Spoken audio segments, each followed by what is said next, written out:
All the reaction to come from the City ground. Forest 1, Villa 1. In terms of your former club, Villa, Shay, is that a reoccurring theme? Steven Gerrard, we saw his frustration. We saw it at Leeds. They just got over the line against Southampton. Yeah, I mean, you mentioned Watkins, you mentioned Ings. They brought Archer off the bench. Coutinho tonight was very poor, I felt. Buendia had done little bits, but nothing major. They're lacking to Michael Owen, they're lacking a striker who can find the back of the net. They are creating some chances. We'll look at them in a bit, but not loads of chances, Steve. But at this level in the Premier League, you don't get a lot of chances. But when you do get them, I think you have to be more clinical. And 7 goals this season for Aston Villa is probably why they're just above the relegation zone, really. They need more goals in the team. And do you get the sense that Villa fans, with the recruitment they made, were expecting a little bit more than this at this stage? Yeah, probably, because they have got options up there, haven't they? They rarely played with 2, and then Steven Gerrard had started trying it for a little while. He seems to have gone back to playing with the 1 up front. And as I said earlier, I really like Ollie Watkins. I think he's a fabulous player. Got lots of attributes, but one attribute he hasn't got is that killer instinct, is that understanding, really, in front of goal, that experience in front of goal, that killer instinct, whatever it might be. He doesn't score enough. Because he's got virtually everything else. And then you've got Danny Ings, who has got totally the opposite. He's got every instinct that you can imagine in front of goal, but it just doesn't bring, doesn't have the attributes that Ollie Watkins has got. So a mixture of the both of them would be fantastic player. But at the moment, they've got a lot of creativity in behind, but nothing to put those chances away.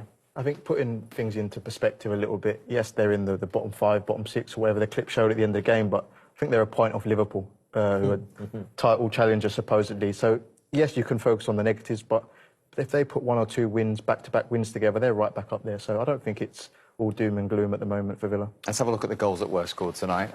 Forest taking the lead. So 1-1 at half-time at the City ground between Nottingham Forest and Aston Villa. What have you made of it, Michael? Yeah, decent game. Probably fairish result. Obviously, Villa getting their noses in front, and at that point, it totally changes the mindset of games. Both managers, of course, but Aston Villa getting back into the game with a lovely goal. And I think it's nicely poised, probably, as I say, fair result at half-time, and anyone's game still. Let's have a look at these goals then. Forest taking the lead. From their point of view, Dennis is off the mark, but what about from Villa's, Andros? See, for me, I don't know if you two guys agree. I don't think Villa do much wrong here. I think if we pause it here, we're going to highlight Dennis, and then we're going to highlight this big space in behind. I think that's the danger zone. And if you see when Gibbs-White takes the free kick, all of the Villa players retreat into that space to stop that. And then, because it's a poor ball, I think it's a poor ball, Dennis just sniffs out the space and gets there in front of any Villa defender. Yeah, I agree. I do think it's a poor ball. I don't think that's meant. We stop it here, actually. I think this is probably the best bit where we can debate it, because a lot of the time you'll hear a shout from no centre half and they'll say, right, defend it like a corner. Now, if we picture the ball being 10 yards closer to the touchline, then I think that Aston Villa will defend it like a corner. And what I mean by that is having 2 banks. You'd have one along the 6-yard box, and then maybe 2 or 3 players 3 or 4 yards out from that, blocking.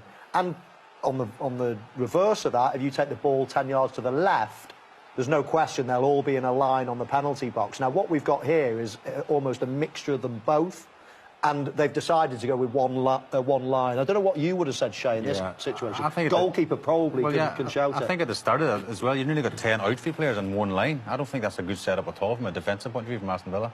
I think you look at Buendia, he leaves his position. If he even stays there, he might have a chance of heading, actually, but he actually goes because there's 2 free men in Forest, guys at the edge of the box. I think you should have maybe 7 or 8 in the line, and then 2 or 3 midfielders, penalty spot on one on the edge of the box. I don't think it's a good setup. So you'd be setting up like a corner, basically? Pretty much, yeah. At least position. 1 or 2 where Buendia is. Now, even if they had it clear there, he's 2v1 on the edge of the box. Would you not say Buendia, being the only man guarding the edge of the box, would you not say he kind of had to start making a movement in case? I think he pointed, Andros, at the start of the move. They're free in the edge of the box, and he sort of left that area to go and sort of defend that area. So I think Aston Villa tomorrow will look at that and think we need to be better on that. OK. 1-1. They were level 7 minutes later. Ashley Young's first Premier League goal in over 3.5 years. Let's talk about him first of all, and the contact and the goal, Andros. Oh, it's a beautiful strike. I think it's perfection, the way he hits it and the swerve he gets to start it outside the post and then obviously deceive Henderson. I think it was beautifully executed by the veteran. From a Forest point of view and goalkeeping point of view, Shay? Yeah, I was just disappointed because when you see Freuler and you see, I think, Johnson trying to get... The goalkeeper, he's leaning to his left to get a look, Steve, at this point. And you can see the weight is all on his left foot. And obviously, Ashley reverses into this near corner. And it's a brilliant finish. Townsend, like from the edge of the box. Fantastic, a fantastic strike. But I would like to see, after he strikes it, I would like to see bodies on the line. I would like to see people throwing the kitch. If that's a John Terry, I don't know, Makaleli, I don't know, Rodri, you know, a defensive midfielder, you, as a goalkeeper, you want him going there all guns blazing and throw your body in the line. You're bottom of the league, Steve. Every single thing matters. And I don't think at that point it seems that it matters. And these guys can disagree, but as a goalkeeper, I'm thinking go all in, try and get a block on. Well, if we do have a look at it again, when they pause the ball there, when Ashley Young is about to hit it, I'm not sure what going to ground gains, to be honest. I hear what Shay is saying, and I think if it's in the box and it's a John Terry, then I totally agree. You do absolutely anything, but it's 25 yards out, and when we stop it here, I don't know is it Freuler, the number 23? Yeah. Freuler. I don't know what if he's lying down, if he's going to ground. I don't know how that makes him any bigger, personally.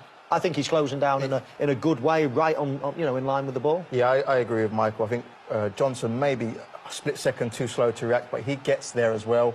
He dangles a leg out, and I agree with Michael. Freuler, is it? Freuler. I think you only lunge when you're desperate, when you know you're not there. I think he gets there in time, makes himself big, and unfortunately he's beaten by perfection. I disagree. I think he makes himself small when he gets to the point. I think he goes narrow when he's two legs.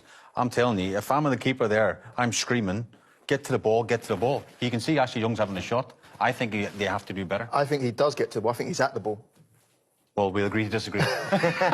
We will let the goalkeeper and attacking players have that discussion, but we are waiting the second. Honest, at the time, I definitely thought it was a free kick, but looking back, it's one of them. I really want it, but I probably wouldn't want it given against me. You know, look, especially watching it, we need to defend it better. You know, second balls, we picked them up really well all night, but not that one. It's an incredible strike. Live and learn, I guess. That's very honest of you. I'm watching it back again.